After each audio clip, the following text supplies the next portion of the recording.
What's up everyone, it's ENDYMION, and the implosion surrounding this culture war seems to have reached a new level today. With what seems like the entire internet pretty much assembling like the frickin' Avengers against woke identity politics overnight. For a while, I've been told by some of my comments either here or on Twitter that what I rally against is not real. But seeing how united the entire online community is right now, it's honestly wonderful to see. And there's so much information coming out in terms of Sweet Baby and more, and it has me asking an important question. Is this online movement that's currently happening akin to something like a second coming of Gamergate? And if so, what does that mean? Well, let's dive into that and much more today, so let's get started. To begin, let's look at that Steam curator that collects all the games Sweet Baby works on, which as of the making of this video, it's in the mid 90,000s in terms of how many people are subscribed to it. In case you don't know, this all started because a user decided to make a tool that allows Steam players to know when a game has been worked on by Sweet Baby. Of course, this caused many employees of that company to try to cancel this user in protest, which not only didn't work, but those tweets have been all but deleted now. Of course, thanks to the power of the internet, many of those things have been documented for the rest of time. My previous video, for example, is full of those now deleted tweets. But it gets worse, as one of these Sweet Baby employees has been exposed for being incredibly racist. So much so that I'm going to have a hard time even showing you what they said due to how bad it is. Also, before I continue, don't harass anyone in this video, but I want to take the time to properly document and keep individuals accountable because these things matter, and the well-being of the games industry and beyond is at stake if we don't. Anyway, the user in question is LegoButts, who in my previous video I presented how they have long been in bed with many prolific anti-consumer people like Zoe Quinn or Anita Sarkeesian. That second name, obviously, belongs to the lady who many consider to be one of the progenitors of modern gaming's downfall, as prior to her involvement and her now defunct company Feminist Frequency, Sarkeesian was responsible for advocating and strong-arming the gaming industry into pandering to feminist ideologies. And the tidal wave that is the current Western gaming landscape has much to thank for Sarkeesian's involvement, mostly for the worst of course. But like I said, this LegoButts person has been involved with these sorts of people and circles for many years, over a decade for sure at the very least. They recently attempted to save face and play the victim card in the wake of the backlash Sweet Baby has received online. So let's go over what they said, and then we'll get into the very problematic tweets that have been unearthed. They said, and I quote, "Get to see a lot of tweets somehow blaming diversity as the reason for layoffs, genuinely as if the economy was doing really great and capitalism simply worked before Miles Morales was Spider-Man. The weirdest part is when I see these takes from developers or people who have dev bios at least. I don't know, it seems wild that a dev would see thousands of layoffs and blame not the industry giants but instead a 15-person narrative company founded by a black woman. People think a company of narrative designers that freelances on projects has somehow single-handedly caused the employment collapse in games. Instead of, you know, the insane notion of infinite growth or capitalist greed, it's easier to blame diversity than that somehow. Still think it's way more likely that they know that's not the case and are just fine with looking stupid so long as it justifies them being loudly anti-woke, whatever that means. Other part of this is it doesn't matter if you tell them the truth, they think DEI just steps in and changes whole games. That creators are forced by some unseen hand, the government, BlackRock I guess, as well as just people of color in general to make games more inclusive. Fighting misinformation would be great, but social media and YouTube is not equipped to hold people accountable to doing real research in good faith. Just getting hits and proving their point in the absence of confirmation. It's wild out there, nothing has changed, nothing. Sorry, no one thing has changed. The number of people who understand that spreading misinformation just lets them be racist in public with no consequence has increased dramatically. That has changed probably, requires some fighting from those with authority, probably, end quote. This entire rant that LegoButts has spewed was obviously set to garner support from gaming media, in order to virtue signal themselves behind a shield that would protect them from what they call online harassment. It's also very rich to hear this Sweet Baby employee who, may I add, has a history of doxing those they disagree with as well. In my previous video, I stated that LegoButts and Zoe Quinn doxed a charity group that advocated for opportunities in gaming for women. But since some individuals within that charity group Zoe and LEGO didn't like or agree with, they used their influence to burn down the entire charity group and cost them thousands of dollars in sponsorships. The point I'm trying to make here is that LEGO Butts is your classic example of an individual who uses the system to protect themselves while doing exactly what they blame others of doing. So, let's look at the history of who Sweet Baby employs, shall we? LEGO Butts, back in June 2014, said, "Pay me to shoot down your white male lead game ideas." Back then, this would have been scoffed at since around 2014, the concept of woke identity politics wasn't really all that well known. And I would say 2014-ish was when the gaming industry was still somewhat semi-normal, and not absolutely insane like it is today or years since. I'm not saying it was great, but it was nowhere near the stuff we have now. Then in January 2014, LEGO was also found saying, "Had a nightmare that I was a white male gamer." This is something that has become more commonplace these days, and LEGO has had this mentality for years, well before it became more socially acceptable by these circles to attack individuals based on their sex and skin color. I always find it very interesting how for groups like these and the websites or studios that they are in bed with, they all seem to advocate for inclusivity and getting along with one another, except at the same time they also think it's perfectly fine to attack white individuals, especially those who are male without remorse or fear of retaliation. And this sort of rhetoric and mentality has become all too commonplace in today's world, not just in games, but in general.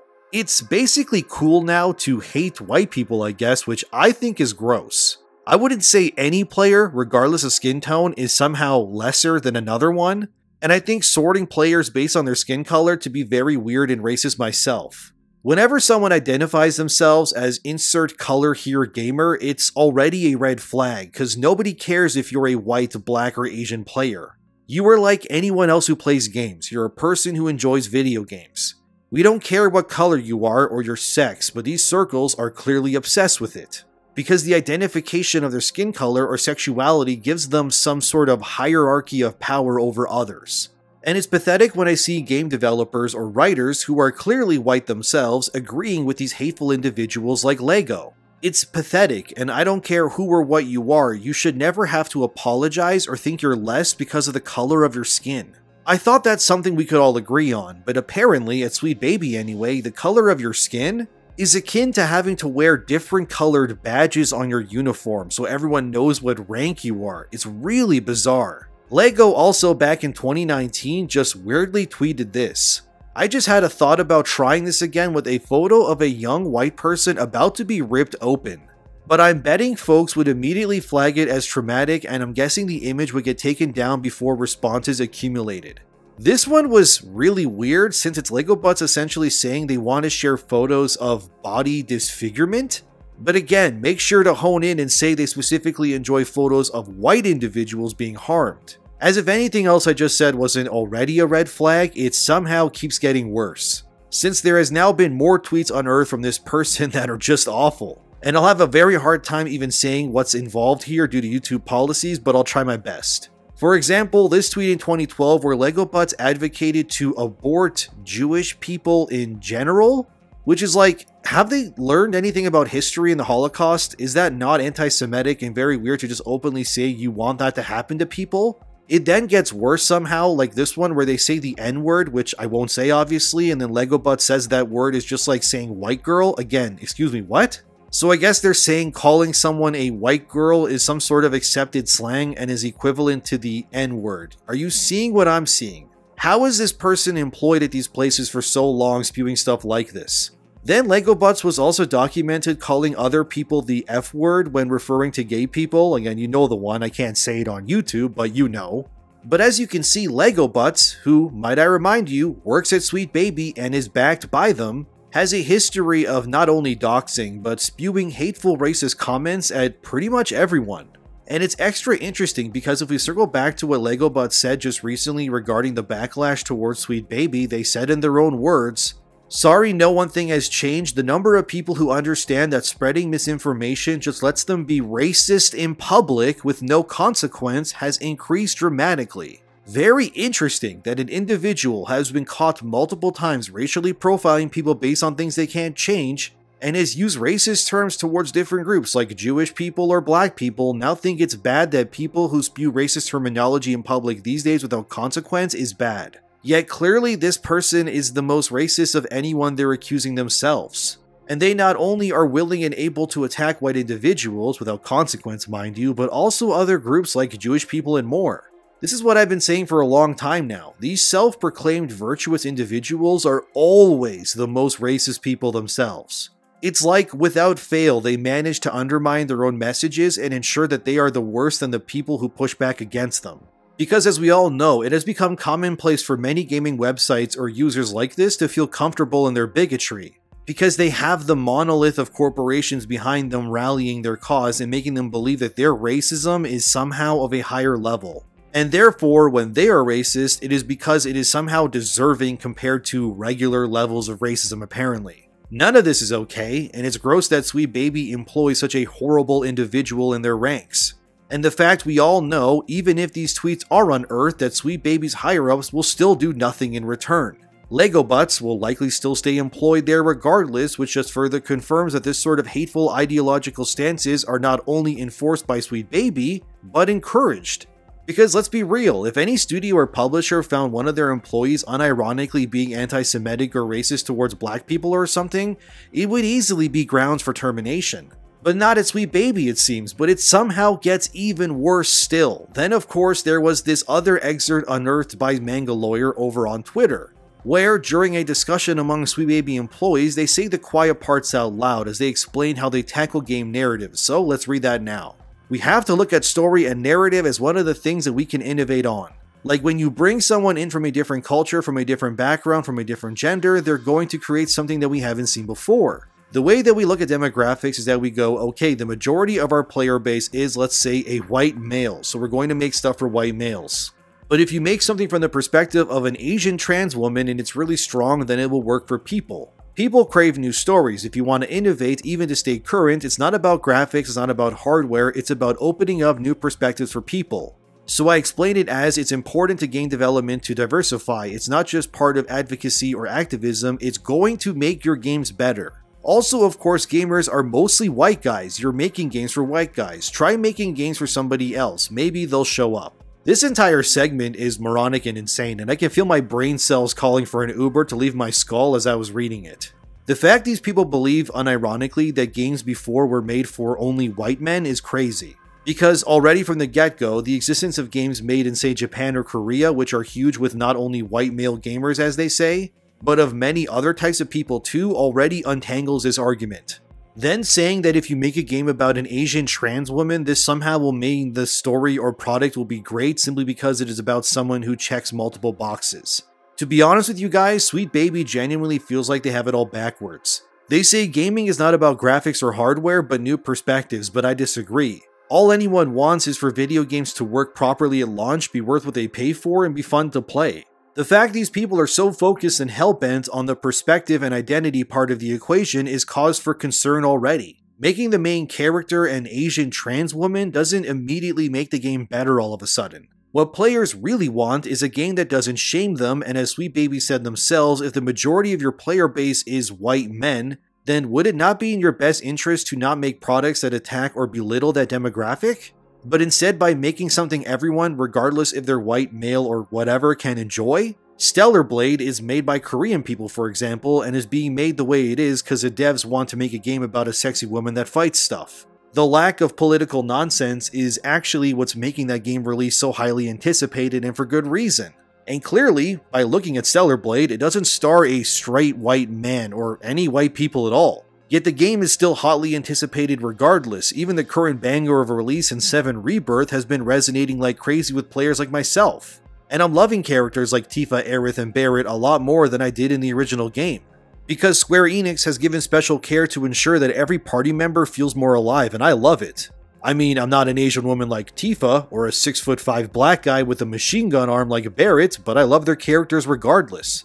And the game was obviously made by Japanese developers, and the characters within it are more diverse and interesting than anything that has come out of Western studios for a long time now. I mean, we even have a badass dog called Red 13 too. I wish more games had animal companions. I love that trope in games. Whether it's Final Fantasy XVI's pup or the badass one in Tales of Vesperia 2. I think the fact people resonate with a cast like Seven's, even if they don't look like them, shows that what Sweet Baby and their employees are focused on doesn't really matter at all. And objectively, when a product is focused on these things, take Suicide Squad, Spider-Man, Alan Wake, Gotham Knights, Forspoken, and more, it just lessens and cheapens the product. And notice how the majority of those games I mentioned either failed in sales besides Spider-Man, because obviously Spidey as an IP is too big to fail pretty much regardless.